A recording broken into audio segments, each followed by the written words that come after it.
वाह बहुत खूब, क्या रणनीति है, बहुत खूब, वाह अद्भुत अद्भुत। जी हाँ, यही शब्द आज हमने सुने गंगूबा के मुख से देवी अहिल्या के लिए। इतने ज़्यादा वो खुश पहली दफ़ा दिखाई दिए हैं मल्हार राव होलकर सरकार के किसी भी फैसले पर। जी हाँ, ये फैसला है कि देवी अहिल्या को रानी चुन लिया जाए 10 दिन के लिए कि प्रशासन का कार्यभार वो संभाले।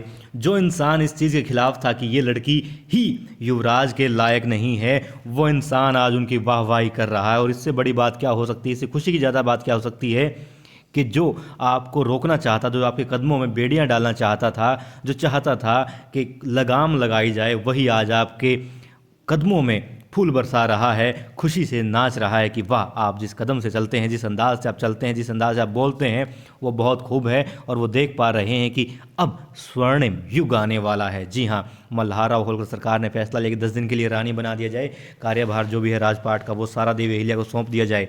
और ये फैसला सब लोगों को नागवारा था। और देवी अहिल्या ने पहले ही दिन दरबार में जो फैसला लिया था उससे सब लोग नाखुश थे, सिवाय एक दो को छोड़ करके। वहीं गंगूबा ने भी सहमति जताई उन लोगों के साथ में जो इस फैसले के खिलाफ थे। सब लोग जाते हैं देवी अहिल्या के पास में और अपनी राय रखते हैं कि आप अपना फैसला जो है गलत है, इसको वापस ले लीजिए। मगर जिस रणनीति के साथ, जिस बुद्धिमत्ता के साथ में, जिस बहादुरी के साथ में और जिस दिशा जो सोच है उसके साथ में देवी अहिल्या अपना प्लान बताती है, तो सबके होश फटे रह जाते हैं और मुरीद हो जाते हैं देवी अहिल्या के।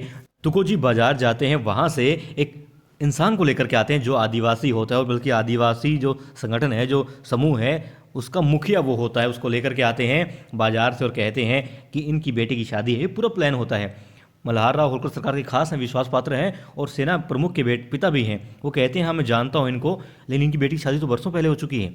तब देवी अहिल्या कहती है आपने मेरा प्लान पूरा सुना नहीं है काका साहब।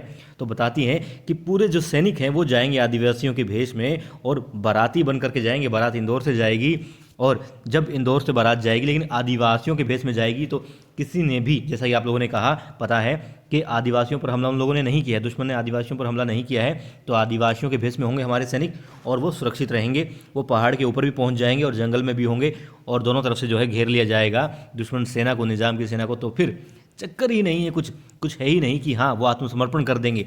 तब तुकोजी कहते हैं बीच में ही कि वो फिर तो सही है, हमें मतलब बड़ा अच्छा होगा और रक्त की नदियाँ बहेंगी दुश्मन सेना के। तब देवी अहिल्या कहती नहीं, तलवार का प्रयोग तब होगा जब हम दिखे कि शांति से बात नहीं बन पा रही है। पहली बात तो ये होगी जब वो देखेंगे दोनों तरफ से घिर गए हैं तो आत्मसमर्पण वो कर देंगे। और हमें ध्यान रखना है कि हमें उनसे बातें पूछनी है, जाननी है और ज़्यादा जानकारी प्राप्त करनी है उनसे। और यहाँ खुशी का ठिकाना नहीं रहता गंगूबा का। वो इतने खुश हो जाते हैं, इतने उत्साहित हो जाते हैं, बीच में उछल पड़ते हैं और कहते हैं अद्भुत, बहुत इतनी बड़ी रणनीति इतनी बढ़िया तरीके से बनाई है, मतलब सोच भी नहीं सकते थे। खुश हो जाते हैं, वो कहते हैं अब तो हमारी जीत तय है, गाँव वालों को गाँव भी मिल जाएगा और बिना रक्त का एक कण भी, एक कतरा भी बहे, ना दुश्मनों का बहेगा और ना हमारी सेना का। बहुत खूब छोटी रानी, बहुत खूब।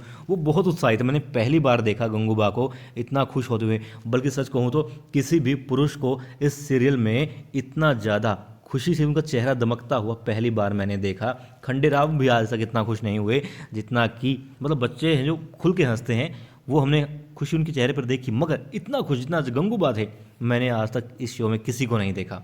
फिर बात आती है कि वो देवी अहिल्या उनके पाँव छूती है, आशीर्वाद लेती है। जो इंसान उनको रोकना चाहते थे कि नहीं ये सही नहीं है, वो उनको आशीर्वाद देते हैं। और तो और वो देवी अहिल्या जो हैं उनके काका साहेब यानी कि धना सरदार जी से भी आशीर्वाद लेती हैं और वो भी आशीर्वाद देते हैं। साथ ही जो लोग धना सरदार के साथ में आए थे उनको अकेला छोड़ जाते हैं, धना सरदार और गुनू जी को, और देवी अहिल्या का गुणगान करते हुए जाते हैं कि हाँ ये देखिए पहले ही दिन, मतलब इतना गुणी जो है इंसान वो पहली बार देख रहे हैं। इतनी बारीकी से इस पूरे समझ को रखा और हमें समझाया, मतलब बहुत खूब।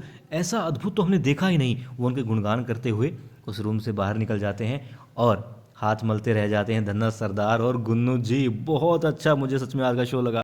सच में जैसे किसी बच्चे को मतलब कोई खिलौना मिल जाए ना, फटाफट उठा के भागता है, ऐसे ही गंगूबा भागे यहाँ पर तुकोजी को लेकर के। और जो सरदार जो मिले थे उनके आदिवासियों को, उनको लेकर के साथ में कुछ और सैनिकों, चलो यार चलो हमें अपनी टीम बनानी है, हमें काम करना है। और मतलब उनको जैसे मंत्र मिल गया कि हाँ कैसे इस खिलौने की चाबी लगानी है और कैसे ये नाचेगा, कैसे खेल दिखाएगा। इतने वो खुश हो रहे हैं कि वाह आज तो मज़ा आ गया। जो अब तक वो लोग नहीं कर पाए थे, बरसों से नहीं कर पाए थे, वो चीज़ वो अब कर देंगे, राज्य को और ज़्यादा खुशहाल कर देंगे।